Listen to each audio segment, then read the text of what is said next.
வணக்கம். மலை மேகமடி நீ எனக்கு. தஷிகா. அந்த அந்தி மாலையில் அந்தியூர் செக்க சிவந்திருந்தது. பொதுவாய் அவன் வீட்டுக்கு செல்லும் வழி வேறு. இன்று அவ்வழியே சாலை பணிகள் நடந்து கொண்டிருந்ததால் மெதுவாய் காரை அதற்கு அருகிலுள்ள சாலை வழியே திருப்பினான். அவன் காரில் ஏறி பாடலை பிளே செய்ய ஆரம்பித்ததும் லேசாக தூறலும் தூற ஆரம்பித்தது. பெரிய குடும்பத்து பையன் அவன். அவனது குடும்பத்துக்கே உரித்தான சொந்தமாகவே தங்க நகைகள் செய்தல் மற்றும் தங்க நகைகள் வியாபாரம் செய்தல் போன்ற வேலைகளில் எப்பொழுதும் பிஸியாகத்தான் இருப்பான். வீட்டுக்கு வந்த வேகத்தில் முன்னே வராண்டாவில் விளையாடி கொண்டிருந்த தன் அண்ணன் மகன் பிரணவை தூக்கி ஒரு சுற்றி கீழே இறக்கி விட்டான். இதை பார்த்து கொண்டிருந்த அவனது தாயார் பொன்னரசியும் அவளது கணவனும் மிகுந்த உற்சாகமடைந்தனர். என்னடா இன்னைக்கு இவ்வளோ சந்தோஷமா இருக்க, என்ன விஷயம் என்று கேட்ட அண்ணனிடம், அது ஒன்றும் இல்லை அண்ணா, காரில் வந்துட்டு இருக்கப்ப இந்த சீசன் கிளைமேட் அவ்வளோ அழகாக இருந்துச்சு. மனசு என்னமோ பண்ணிடுச்சுமா. அது பெரிய மழை வர்ற மாதிரி இருந்துச்சு. பட் அதுக்குள்ளே நான் வீட்டுக்கு வந்துட்டேன். ஸோ குதூகலம் ஆயிட்டேன்னு சொல்லிட்டு தன் அக்கா நவீனாவிடம் காஃபி ஆர்டர் செய்துவிட்டு மாடிக்கு நகர்ந்தான் சித்து. சித்தார்த் குடும்பத்தின் பாரம்பரிய தொழிலே தங்க ஆபரணங்கள் செய்தல்தான். 5வது தலைமுறையாக அவர்கள் இதை தொடர்ந்து செய்து வருகின்றனர். ஈரோடில் அவர்களுக்கென சொந்தமாக 4 கிளைகள் உள்ளன.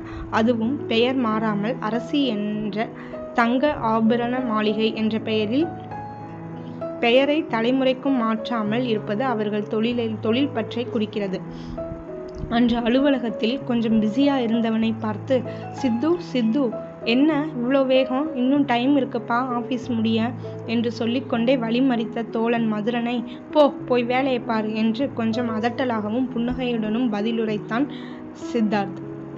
தோழன் ஆயிற்று, சரிங்க சார், இவனோ மேனேஜர், இதுக்கு மேலே என்ன சொல்ல என்று வழிவிட்டான் அவன். அந்தியூருக்கு அருகிலுள்ள கோபியில் ஒரு பெரிய டெக்ஸ்டைல் நிறுவனத்தில் தூரிகாவின் மூத்த அண்ணன் மதியழகன் பல வருடங்களாக வேலை பார்த்து வருகிறார். தன் தங்கை தூரிகாவும் அங்கே பணிபுரிய வேண்டும் என்பதே அவனது ஆசையாக இருந்தாள். ஆனால் தூரிகா அப்படி அல்ல. மிக எளிமையானவள். சமூக சேவையை தன் பணியாக்கி கொள்ள துடிப்பவள். சாதாரண பெண்கள் போல அல்லாமல் தன் நிறத்திற்கேற்றாற்போல் அன்றைய சேலைகளை தேர்ந்தெடுத்து அணிபவள்.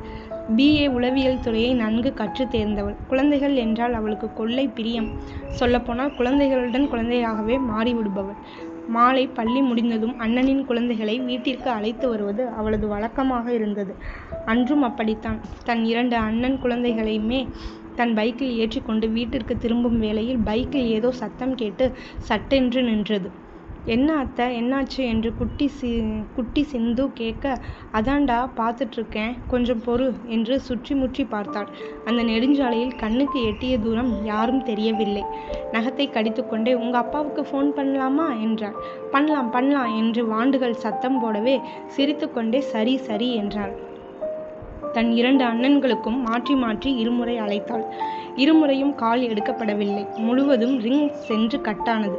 அப்போதுதான் தூரத்தில் இருந்து சித்துவின் கார் மெதுவாக வந்து கொண்டிருந்தது. அவனும் தன் காரின் உள்ளிருந்தே தொலைவில் இருந்த தூரிகாவை பார்த்தும் பார்க்காதது போல் காரை மெதுவாக செலுத்தி கொண்டிருந்தான். கார் அருகில் வர தூரிகாவின் முகமும் வாண்டுகளின் முகமும் அவனுக்கு நன்றாக தெரிய ஆரம்பிக்கவே காரை மிக மெதுவாக செலுத்தினான். குழந்தைகள் இருவரும் தங்கள் கைகளை அசைத்து காரை நிறுத்த முற்பட்டன. காரின் முன்பக்க கண்ணாடியை மெதுவாக இறக்கினான் சித்தார்த். அவளும் சற்று தலை குனிந்து, சார், நான் தூரிகா என்று தொடங்கி தன் பைக்கில் ஏற்பட்ட பிரச்சனையை விவரித்து கொண்டிருந்தாள். அப்போது ஒரு மெல்லிய காற்று அவள் கூந்தலையும் சேலையும் கலைக்க அவள் அதை சரிப்படுத்தி கொண்டே, சார், உங்களுக்கு புரியுதா, ஹெல்ப் பண்ணுங்க சார் என்று மீண்டும் சொல்ல சித்து தன் நினைவுக்கு வந்து, கண்டிப்பா மேடம், சாரி, நான் வேற ஏதோ ஞாபகத்தில் இருந்தேன், வாங்க உங்கள் 3 பேரையும் உங்கள் வீட்டில் விட்டுடுறேன் என்றான். அதெல்லாம் இருக்கட்டும் சார், ஏதாவது பைக் மெக்கானிக் நம்பர் இல்லாட்டி உங்களுக்கு தெரிஞ்சவங்கள இந்த இடத்துக்கே வர சொன்னீங்கன்னா கூட போதும், எனக்கு உதவியாக இருக்கும் என்றார். உங்கள் பேர் என்ன சொன்னீங்க? தூரிகா சார். யா இங்கே பாருங்க தூரிகா, இந்த நேரத்தில் இவ்வளோ பெரிய இடத்துல இப்போதைக்கு யாரும் வரமாட்டாங்க. அப்படியே வந்தாலும் எல்லாம் சரி பண்ணி நீங்கள் குழந்தைகளை கூப்பிட்டு போக 2 மணி நேரமாச்சும் ஆகும். அதுக்கு நான் போகிற வழியில் உங்களை ட்ராப் பண்ணிட்டு போகிறேனே, எனக்கு 15 நிமிஷம் போதும் என்றான். தூரிகா சற்று யோசித்தாள். பின்னர் தன் மொபைலில் மணியை பார்த்தால் 5:35 என்று காட்டிடவே சற்றும் தாமதம் செய்யாமல் குழந்தைகளுக்காக சித்துவிடம் சரி என்று ஒப்புக்கொண்டாள். தனக்கு தெரிந்த மெக்கானிக் முருகேசுக்கு அழைப்பு விடுத்து வண்டியை எடுத்து போகுமாறு சொன்னான். மெக்கானிக் வரும் வரை காத்திருந்து பைக்கை அவனிடம் ஒப்படைத்த பின்னர், மேடம்கிட்ட மொபைல் நம்பர் வாங்கிக்க, வண்டியை சரி பண்ணதும் நீயே கொண்டு போய் வீட்டில் பைக்கை சேர்த்துரு என்றான். நேரம் சென்று கொண்டே இருக்க காரின் உள்ளிருந்து, சார் போலாமா என்றாள் பணிவுடன். குழந்தைகளும் போலாம் போலாம் என்று சத்தமிட்டிட, இதோ 3 minutes என்று கூறி வண்டியில் ஏறி அமர்ந்தான். தூரிகா காருக்குள் எதுவும் பேசாமல் குழந்தைகளுடன் குழந்தையாய் விளையாடி கொண்டிருந்ததை பார்த்து அவனுக்குள் ஒரு இனம் புரியாத மகிழ்ச்சி பரவியது. அவள் அணிந்திருந்த சேலை அவளை மேலும் அழகாய் காட்டிட ஆவலுடன் அவளிடம் பேச முனைந்த போதெல்லாம் தன்னைத்தானே கட்டுப்படுத்தி கொண்டான். சார், உங்கள் வீடு எங்கே இருக்குது? உங்களுக்கு ஒன்றும் ப்ராப்ளம் இல்லையே என்று மென்மையாகவும் தெளிவாகவும் கேட்டாள். அவனுக்கு சற்றும் அதிர்ச்சியாகவும் கொஞ்சம் சந்தோஷமாகவும் இருந்தது. அதே நேரத்தில் அதெல்லாம் ஒன்றும் ப்ராப்ளம் இல்லைங்க என்று ஸ்டைலாக கூற, தூரிகா காரின் வெளியே கருமேகங்களை ரசித்தபடியே, இப்போ ஒரு சின்ன மழை வந்தால் நல்லா இருக்கும்ல சார் என்றாள். அப்சல்யூட்லி என்றான். 20 நிமிட நேரத்துக்குள் தூரிகாவின் வீடும் வந்தது. மழையும் நின்றிருந்தது ஓரளவிற்கு. தூரிகாவும் குழந்தைகளும் காரிலிருந்து இறங்கினர். காரில் இருந்தபடியே, நாளைக்கு உன் பைக் உன் வீட்டில் இருக்கும், இனிமே கிளம்புறப்ப பைக்கை எப்பவும் செக் பண்ணிக்க என்று அக்கறையோடு கூறினான். தூரிகாவும் சிரித்து கொண்டே, கண்டிப்பா சார், இனிமே அதான் என் டியூட்டியே என்றாள். அன்றிரவு நெடுநேரமாகியும் சித்தார்த்திற்கு தூக்கம் வரவில்லை. தூரிகாவுடன் தான் இருந்த நேரங்களையே மீண்டும் மீண்டும் நினைவு கூர்ந்து மகிழ்ந்தான். திடீரென அவளிடம் மொபைல் நம்பர் வாங்கவில்லையே என்று எண்ணி வருத்தப்பட்டான். ஓகே, காலையில் வேளையாக முருகேசிடம் வாங்கி கொள்ள வேண்டியதுதான் என்று ஆறுதல் அடைந்து கொண்டான். மறுபுறம் தூரிகா தன் வீட்டில் அன்று மாலை நடந்ததை தன் தம்பியிடம் விவரித்து கொண்டிருக்கும் வேளையில், அவருக்கு ஒரு நன்றியாவது சொன்னியா இல்லையா என்று இறுதியாக கேட்க, சுனந்திடம், ஐயோ அவசரத்தில் வீட்டுக்குள் நுழைந்து விட்டேன், நான் எவ்வளோ பெரிய தப்பு பண்ணியிருக்கேன் பாரு என்று தன்னைத்தானே நொந்து கொண்டாள் தூரிகா. காலையில் அந்த அண்ணா பைக் கொண்டு வருவார்ல, அவர்கிட்ட நம்பர் வாங்கி நன்றி சொல்லிடணும் எப்படியாச்சும், அப்போதான் எனக்கு நிம்மதி என்று தம்பியிடம் கூறினாள். மறுநாள் விடிந்தது. தூரிகா பைக் கொண்டு வரும் அண்ணனை எதிர்நோக்கி காத்திருந்தாள். வேலைக்கு நேரமாயிடுச்சே, பைக் வரலனா என்ன பண்றது என்றெண்ணி வீட்டுக்கும் வாசலுக்கும் நடந்து கொண்டிருந்தாள். எதேச்சையாக அவளது மொபைல் அவள் கவனத்தை ஈர்த்தது. அதில் 2 மிஸ்டு கால்கள் 3 நிமிடங்களுக்கு முன்னால் கால் வந்து துண்டிப்பாய் இருந்தது. இவள் இருந்த அவசரத்திலும் பதட்டத்திலும் மொபைல் அடித்தது அவளுக்கு கேட்கவே இல்லை. வந்திருந்த 2 மிஸ்கால்களில் முதல் எண்ணுக்கு டயல் செய்ய எந்த ஒரு ரெஸ்பான்ஸும் இல்லாமல் கட்டானது. 2ஆம் நம்பருக்கு அழைத்தாள். ஹலோ, யார் பேசுறது என்று கேட்பதற்குள், நான் சித்தார்த் பேசுகிறேன் என்று பதில் வந்தது. எனக்கு அப்படி யாரும் தெரியாதுங்க என்று கட் செய்ய துணிந்தாள். அதற்குள், ஹலோ நான் தான் என்று சத்தமாகவே கூற, சார் உங்கள் நம்பரா இது என்று தன் சமயோஜிதத்தால் பதிலளித்தாள் தூரிகா. ஆமாம் மேடம், பைக் மெக்கானிக்கு உடம்பு சரியில்லைன்னு எனக்கு மார்னிங் கால் வந்துச்சு, அதான் உன்கிட்ட சொல்லத்தான் கூப்பிட்டேன், அவர் தான் உன் நம்பர் கொடுத்தாரு என்றான். அச்சோ, என்னாச்சு அண்ணனுக்கு? எனக்கும் மார்னிங் கால் பண்ணியிருப்பார் போல, நான் கவனிக்கலை, இப்போ தான் பார்த்தேன், காலும் பண்ணேன், பட் கால் போகலை என்றாள். இருக்கட்டும், உன் பைக் நாளைக்கு தான் கிடைக்கும் என்றான். இவளும் சற்று சோகமாக, ஓகே சார், நான் பார்த்துக்கிறேன், வைக்கிறேன் சார் என்றாள். வேலை எதுவும் போறியா தூரிகா? நான் வேணும்னா உன்னை பிக்கப் பண்ணிக்கவா என்றான். இல்லை சார், நான் பார்த்துக்கிறேன் என்று கூற முயன்றவள் ஒரு மனதாக சார் என்றாள் மெதுவாக. சித்தார்த்துக்கு மனதிற்குள் ஒரே குஷியாக இருந்தது அவள் என்றதும். தூரிகா, இதோ 10 நிமிஷத்தில் உன் வீட்டு முன்னாடி இருப்பேன் என்றாள்.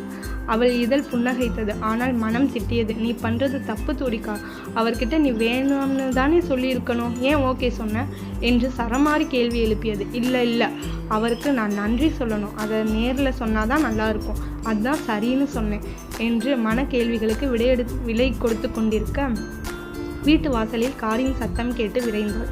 காரில் ஏறியதும், சார் உங்களுக்கு நேரில் நன்றி சொல்லவே வர சொன்னேனே தவிர வேறு எதுவும் இல்லை என தொடங்கி இருவரும் காரில் செல்லும் போதே நிறைய விடயங்களை பரிமாறிக்கொண்டனர்.